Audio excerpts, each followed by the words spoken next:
Do you want to know the pros and cons of parents paying for college? You're not alone. People wonder, should I pay? Should I not pay? I'm Nicholeen Peck. I'm a parenting expert. I've also raised 4 children of my own, as well as many foster children that I raised in my home. They came to my home between the ages of 12 and 18. We've had a lot of discussions about college, about growing up, becoming an adult, and I want to share some of that wisdom with you.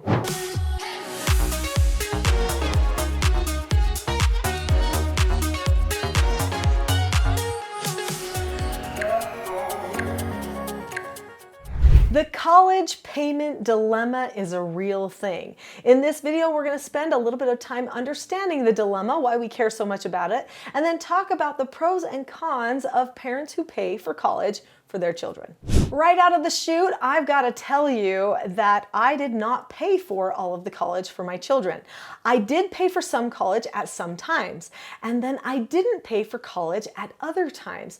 How did I know when was the right time and when was the wrong time? Well, we're going to be talking about that, but first let's talk about this dilemma. Why do people care? Well, some people had their parents pay for college for them, and they say to themselves, there's no way that I could have done that, because it would have been too much work to have a job and try to pay for the college. It would have taken too much of my time. I wouldn't have been able to move on with my life. I think that's probably the main reason that parents want their children to get to college and get through it quickly.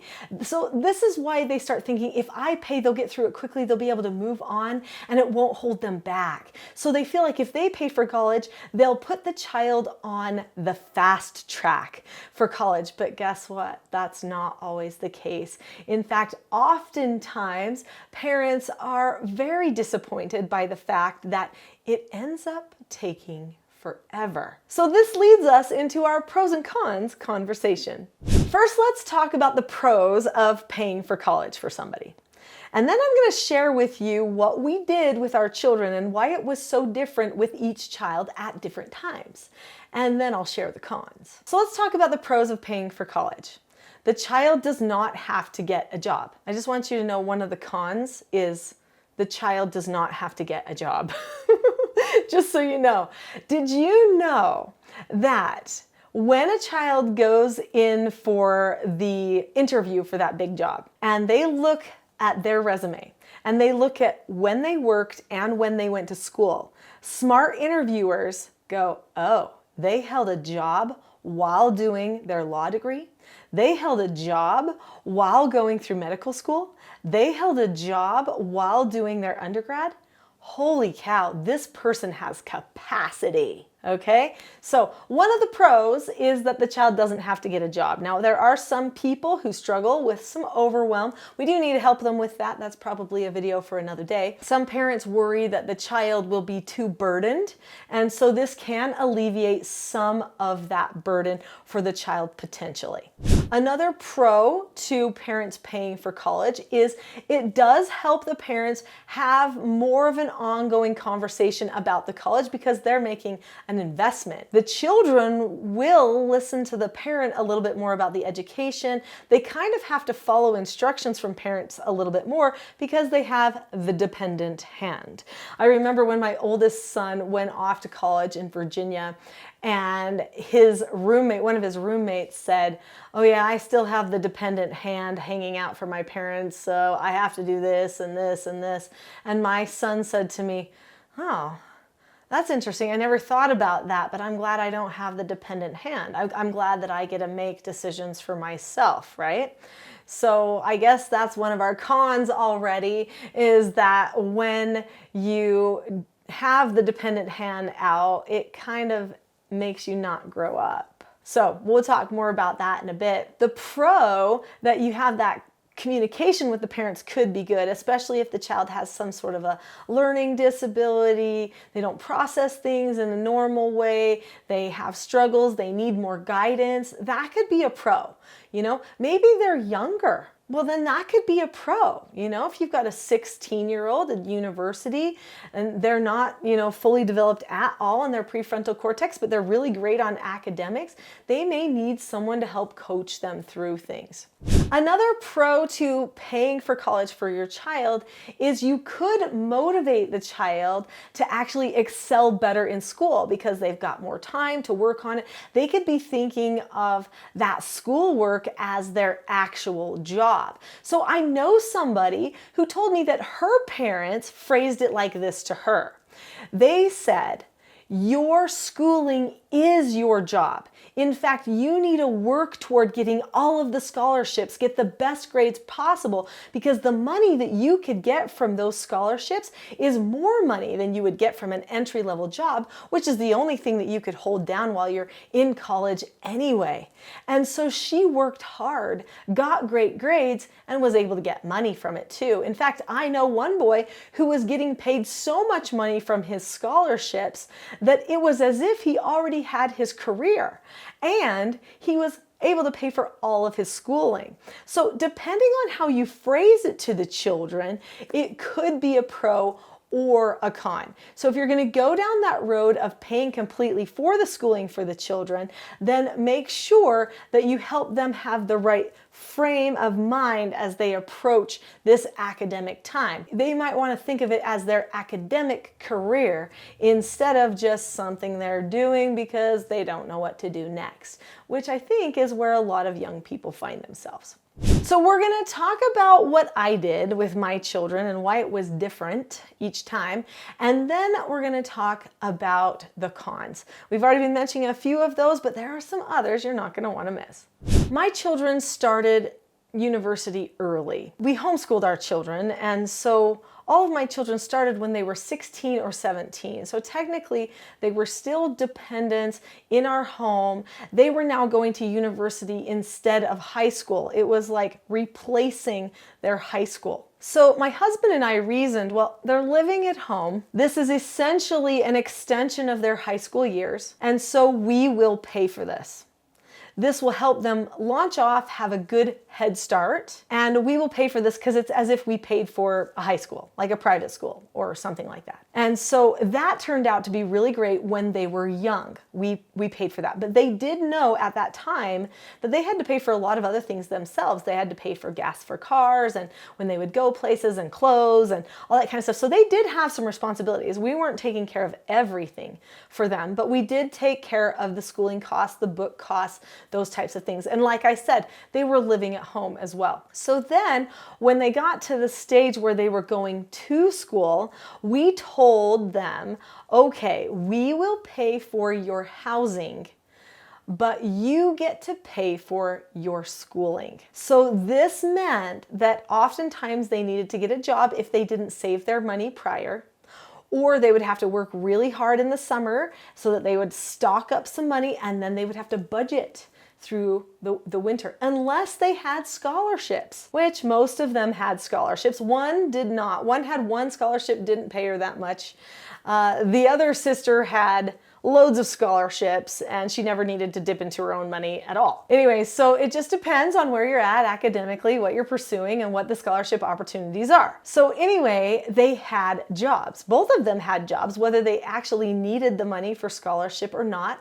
We did provide opportunities for them to work for us. So this channel is called Teaching Self-Government. I've been doing teaching self-government parenting training for lots of years. My children have trained people with me, so they actually have done a lot of things for the business. I was able to employ them so that they could have a job that would work around their school schedule and would help them have a little bit of extra income for things that they needed. But they were in charge of paying for the classes and for the books. They were in charge so that they would say, this mattered to me. Because that's one of the pros of them paying for it, is then they go, I bought this. I paid for this.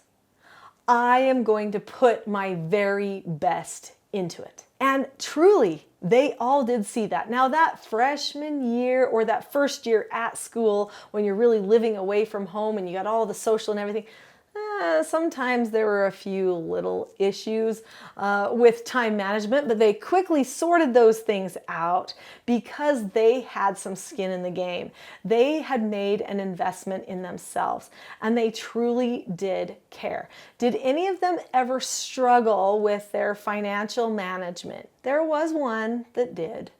And that child contacted us and asked for a little bit of help. Did we help? Of course we helped, because that person was doing everything within their means and their power to make it happen. So we did want our children to meet their goals, to follow through. But as they got older, and some of them had degrees and then moved on to getting other degrees and other things. Well, at that point, we're past our original undergrad, okay? Now they're paying for it all completely themselves, right? Working full-time, going to school full-time or school part-time, or, and they're juggling all of that. It's a lot of work. But this whole process of paying for school while going to school does mature the person. So that is one of the pros of them paying for all of the school or some of the school. Now, I had to pay for all of my school. I did not have any financial help or assistance. And boy, was I dedicated and diligent because of that. I know my parents wished that they could have helped me, but they just didn't have the means. So I didn't hold anything against them. I actually wanted to do it myself, and I did. My husband also had the opportunity of doing it himself as well. But he got to a point where he said, you know what? I think these scholarships are paying me and I'm wasting their money and their time. I think I'm going to leave school. It wasn't until years later that he came back to school and finished, when he finally felt like he had a reason to do it. So this is the other thing. Sometimes a child has to have a few life experiences before they know what they really want to go into.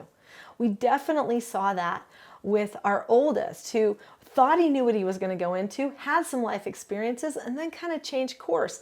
And our oldest daughter started one degree and then ended up switching degrees and getting a second degree. By the time she graduated, she had almost 2 degrees. And that's because life experience does help sometimes. So sometimes parents, they'll say they're going to pay, they push the child forward at it, but the child isn't exactly ready yet. And the child needs some other maturing experiences that work can provide. My children all started early, but not all of them ended early. One of them ended way late because of 2 degrees, and the other 2 so far have ended earlier than usual. But one has gone back now for some extra coursework and extra degree and into some really professional stuff. Then I've got one more who has just done his high school work, and he's not back to finish the rest from, he's serving a mission for our church, doing a little service work first before he finishes his schooling. So then he will come and have that burden to pay, but we will help him with the lodging. This has proven to be the best for us. So I've been giving some of the cons and some of the pros as we go along because, they're so interconnected with each other, but let's just talk about a few more cons that you need to be aware of. If you pay for school for your children, you might put more pressure on them, which actually could hurt them. They need to put the pressure on themselves and know that they're only going to be disappointing themselves, and that if they have a problem, it's up to them to fix it. This is a very beneficial thing of them paying for themselves. So you could be adding increased pressure. So if you are going to pay for school for your children, make sure that you figure out ways to remove the pressure while you are paying for the school, so that they don't feel overly stressed or overly concerned if something bad happens. Sometimes you don't pass a class and you have to retake it. That's life. I don't know how many people who've taken anatomy like 4 times because that's just a hard class. That's the way it is. And some majors, almost all majors, have that one or those 2 classes that it's like, they're so grueling. Well, you don't want them thinking damaging thoughts about themselves because there's a lot of pressure. Another con to paying for the child's school is it actually can damage your relationship. Because the child hasn't been able to fully break away into adulthood, they actually might resent you having so much of a role still in their life. And they might not take full responsibility for themselves later either. You could stunt their growth. Those are big things. They also might not take their academics as seriously. Now, I mentioned what a friend of mine, what her parents did, and she took it very seriously when they paid for it because she thought of it as her career and she got the scholarships. But if you don't phrase it right, or if the mindset of your child is more entitled, they might not take it seriously at all. And then they only hurt themselves and waste their time. Another thing too that could be a con, like I mentioned, is they might not go get the job. They might not have the life experience that they need to really teach them how capable they are, what they really can accomplish. They may not get that chance. And for some children that need to maybe work a little bit before they do the school because they're figuring out what it is in life that they're going toward, they may feel like they have no choice but to go to college and to go to school because someone else is paying for it. And it might not ever happen again because there might be pressure that's associated with it. You never know how they're processing it, even if you didn't phrase it that way. So if you do choose to pay for college for your children, be sure to have a lot of deliberate conversations with them so that they can successfully engage in that school career. But if you don't choose to pay for your child's education, make sure that they know why you're making that decision for them. Make sure you also have deliberate conversations that will help them take full ownership. Either way, isn't the goal that they see it's something that they did, not something that you did? Because that's probably one of the biggest cons, is that if you paid for it, they may not actually feel like they did it. So think it over, really seek inspiration on that. Each child could be a little bit different. If you've enjoyed this video, I'm quite sure you will like my next video, which should help you and your children. It's called The Expectation Trap versus the Cycle for Success. Click on the link to that video now. I'll see you there.